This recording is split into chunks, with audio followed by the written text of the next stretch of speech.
สบายดีสวัสดีพี่น้องชาวไทยเมื่อทุกคนเด้อยังคงเป็นเรื่องของกูไผ่ตามเก่าตามเคยทุกคนหลังจากที่บ่าวพิมพ์ได้เอาคลิปเรื่องของคุณปอน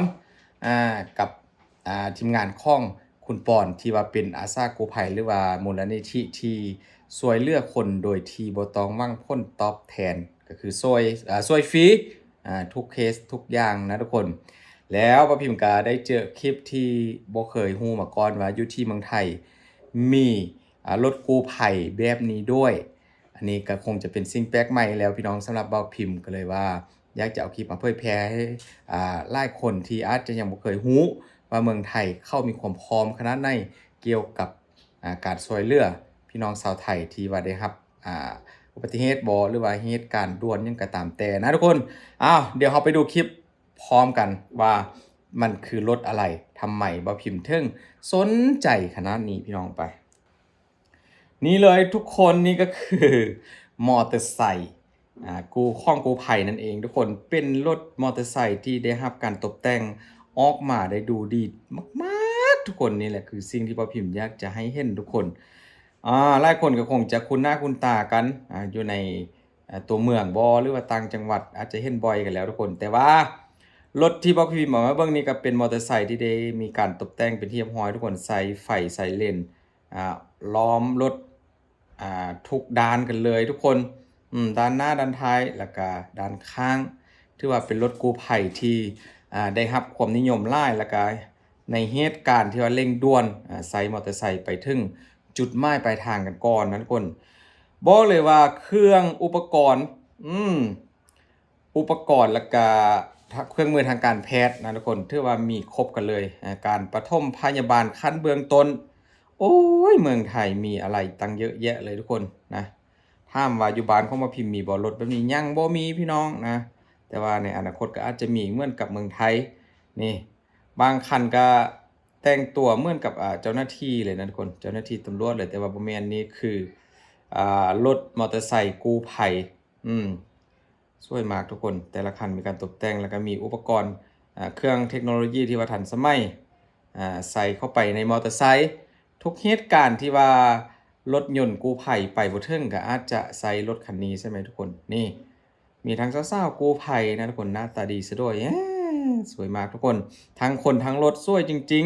ๆการแต่งด้วยทุกคนโอ้คนไทยนี่ไอเดียดีซะเหลือเกินนะแต่ละคลิปที่เอามาอืมนอกจากจะเป็นรถของเกษตรกรแล้วรถตำรวจรถหยังแล้วรถกู้ภัยก็มีการตกแต่งได้ออกมาดีสุดๆใส่ไฟใส่อุปกรณ์ทุกอย่างครบเซตครบสุดไปในรถคันเดียวก็คือว่าคงจะครบจบในที่เดียวเลยบ่พี่น้องใช่บ่นี่เหมือนกับว่ามีคนได้รับเกิดเหตุอันตรายแล้ว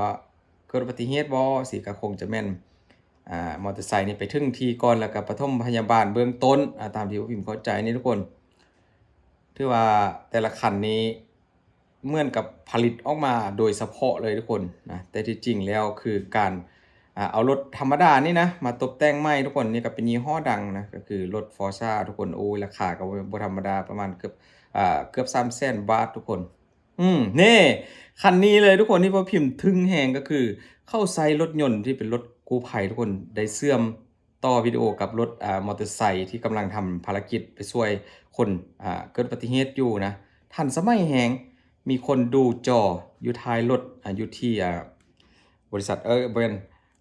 ที่ทำงานของกู้ภัยนะทุกคนถือว่าเป็นการใส่เทคโนโลยีที่เข้ากับยุคเข้ากับสมัยบ่จำเป็นต้องให้กู้ภัยเอารถคันใหญ่ไปนะถ้าว่าเป็นเคสแบบน้อยๆเล็กๆนะทุกคนแต่ว่ามอเตอร์ไซค์ก็ไปได้ทุกคนมาเจ้าหน้าที่เขาก็ขับไปช่วยเหลือทั้งกลางวันกลางคืนทุกคนบางคลิปเขาก็บอกว่านี่คืออาสากู้ภัยบ่ฮู้ว่าเป็นจิตอาสาที่แบบเต็มใจไปช่วยฟรีหรือบ่ทุกคนหรือว่าเข้าก็ได้เข้าในสมาคมของมูลนิธิกู้ภัยไทยหรือบ่นี่บ่มีแค่คันเดียวพี่น้องนี่คือโกดังเก็บรถมอเตอร์ไซค์กู้ภัยที่สวยลูกดูดีแต่ละคนได้ขับก็เท่มากนะทุกคนเพราะว่าได้ใส่ชุดยูนิฟอร์มของเจ้าหน้าที่แด้แล้วก็ของหน่วยกู้ภัยแด้ก็ถือว่าเวลาใส่ชุดแล้วก็โอ้โหเท่ซะเหลือเกินนี่ก็เป็นอีกตึมหนึ่งผลงานที่ว่าสวยงามแล้วก็ ทันสมัยว่องไวช่วยเหลือพี่น้องชาวไทยได้แบบหีบด่วนก็คือมอเตอร์ไซค์หลายๆรุ่นทุกคนบ่พิมพ์คิดว่ามีแค่รุ่นออโตเมติกใช่ไหมเมืองไทยเรียก รถที่ว่าบ่มีเกียร์นะทุกคนนอกจากนั้นยังมีแบบเหมือนกับรถวีบากรถบิ๊กไบค์รถเวฟก็มีพี่น้องรถเวฟก็มีการตกแต่งออกมาโอ้สวยแฮงทุกคนนี่คันนี้เขาขับให้ดูทุกคนมีปุ่มอะไรเยอะแยะมาพิมพ์กับบ่ฮู้ดอกอยู่ที่แฮนด์ของรถนะทุกคนเห็นบ่มีปุ่มสีส้มสีแดงสีเหลืองมีมับคงจะเป็นไฟกระพริบบ่เรียกว่าไฟไซเรนเขาก็กดให้ดูทุกคนที่จริงมีเสียงนะมาพิมพ์ก็ขออนุญาตปิดเสียงแล้วกันทุกคนนี่ขับไปที่ว่าโอ้โหเท่เลยทุกคนดูจากมุมนี้พอมาจอดโซทุกคนไฟแซงซี่จัดเต็มแน่นอน อันนี้ก็เป็นเหมือนกับว่าเป็นรถนำขบวนใดเช่นกันนะทุกคนเป็นรถนำขบวนรถกู้ภัยเปิดทางให้กับรถกู้ภัยที่ว่าอาจจะมีเคสแบบฉุกเฉินจำเป็นต้องได้ใช้รถยนต์กับมอเตอร์ไซค์นี่เลยสามารถเปิดทางได้ให้รถยนต์ที่ว่าใส่ท้องถนนลีกทางให้นี่ทุกคน ดูไปดูมาเหมือนกับคลิปอยู่ต่างประเทศนะทุกคนแต่ไม่ใช่ทุกคนนี่คือเจ้าหน้าที่เมืองไทยหรือว่ากู้ภัยไทยดูจากหมวกกันน็อกเป็นธงชาติไทยนะทุกคนเห็นบอกว่าพิมคิดว่าคลิปเมืองนอกทุกคนแต่ที่จริงไม่ใช่สวยมากนี่พอมาจอดพี่น้องไปทั้งรถยนต์ทั้งมอเตอร์ไซค์คันเล็กก็มาทุกคนคันนี้น่าจะเป็นจิราโน่บอกนะเป็นมอเตอร์ไซค์ยอดฮิตของเด็กๆวัยรุ่น นี่พี่ๆกู้ภัยเขาก็นั่งอยู่ด้านล่างของรถมอเตอร์ไซค์นะคนรอท่าปฏิบัติหน้าที่ถ้าว่ามีเหตุฉุกเฉินโทรมาแจ้งมามึนนอกไปเลยนะโดยมอเตอร์ไซค์ไล่คันที่ว่ารอท่าติดไฟไซเรนมิบมับเพื่อบอกเหตุบอกทางเปิดทางคันนี้ก็บิ๊กไบค์พี่น้องคันใหญ่แฮงมีอุปกรณ์เส้นเก้าเส้นเคยนี่ปุ่มกดแล้วก็มีทั้งวอลของเจ้าหน้าที่ในการใช้งานเขาเอ่ยว่ามอเตอร์แลนด์ใช่ไหมทุกคนที่เป็นภาษาอังกฤษที่พอพิมพ์เห็นแบบเมื่อกี้มอเตอร์แลนด์ก็เหมือนกับรถที่ว่าได้รับใช้นี่เห็นบ่ทุกคนมอเตอร์แลนด์เหมือนกับมาจากรถเนี่ยก็รถยนต์ที่ว่าติดคำว่าอีโมแลนด์ใช่ไหมมอเตอร์แลนด์ประมาณนั้นสวยมากทุกคนรถกู้ภัยของเจ้าหน้าที่เมืองไทยตกแต่งเข้ามาได้ดีข้อชื่นชมในสร้างอีกเติมครั้งหนึ่งนี่ทุกคนรถเวฟก็มีนี่ก็เป็นรถเวฟที่ว่ายอดฮิตอยู่แล้วพอมาจัดเป็นรถกู้ภัยให้กับเจ้าหน้าที่ได้ทำงานก็จะเป็นแบบนี้เลยโอ้ยพี่น้องอุปกรณ์ครบครันโอ้โห3 ยี่ห้อ3 รุ่นโอ้ยสวยแหงทุกคนนี่คือสิ่งที่พ่อพิมพ์การทำงานของหน่วยกู้ภัยประเทศไทยจะมีมอเตอร์ไซค์ช่วย